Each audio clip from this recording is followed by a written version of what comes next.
Okay, class, in this week's chapters, we're going to be talking about growing grapes in hot climates, and it actually talks about hot and almost tropical climates, and then also cold climates.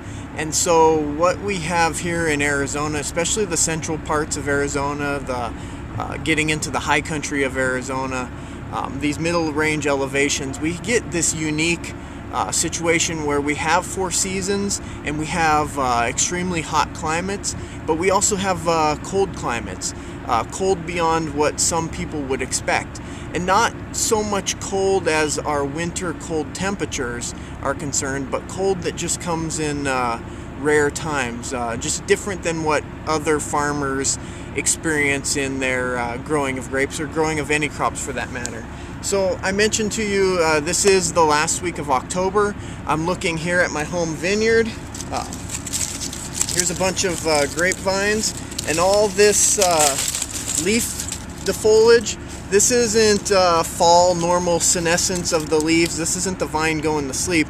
These vines were actively growing. Temperatures were in the 80s during the daytime. The issue is that where these vines are growing is a low-lying area.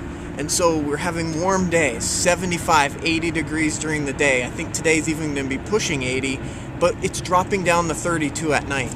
These vines have been frozen since about a week and a half ago. And every night it's been dipping down to 32 or just below 32. The first night that it got down to 30 degrees, which I mentioned was a week and a half ago, the tops of these vines are all frosted from that. And now it wasn't a hard freeze. They're not completely, all the tips aren't dead. But what that freeze does when this hasn't lignified, this was still actively growing.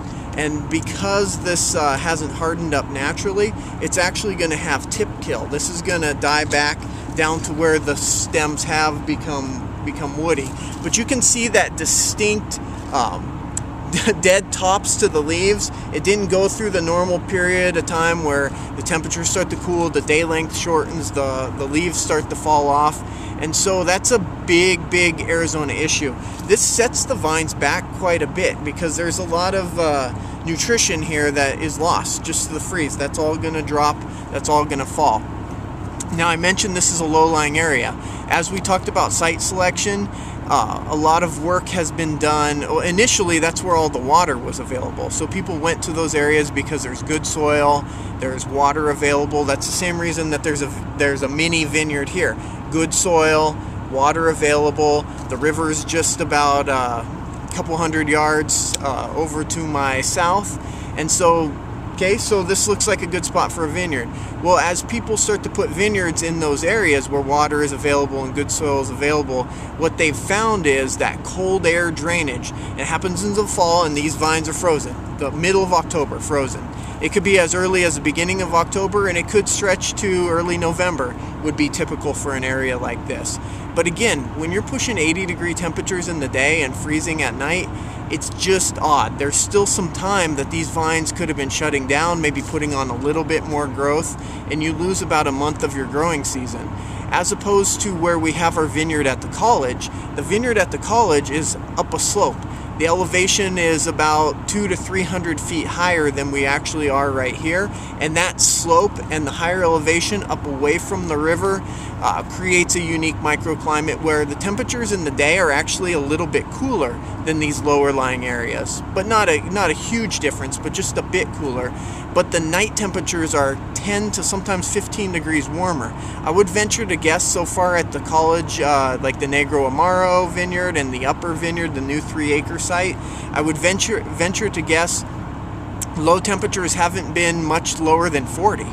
And that's going to continue, my guess. And now freezes could happen at any time. There's no foreseeable major cold fronts coming through, which would, the issue that where we get the cold temperatures this time of year is a cold front moves through. Maybe we get some rain, maybe we don't. It could be a dry cold front. Those vines will shut down when the cold comes through, and it'll freeze those leaves off of it. And it's usually after the cold front moves through, a day or two later, that calm, clear, settling air is what will kill the vines. But typically that won't happen at the upper cold air draining sites until middle of November, And actually at the Negro Amaro site, it was December before that happened last year. So I just wanted to share that with you, and you're going to have to ignore that beeping sound that's going on. Okay, take care. Thank you.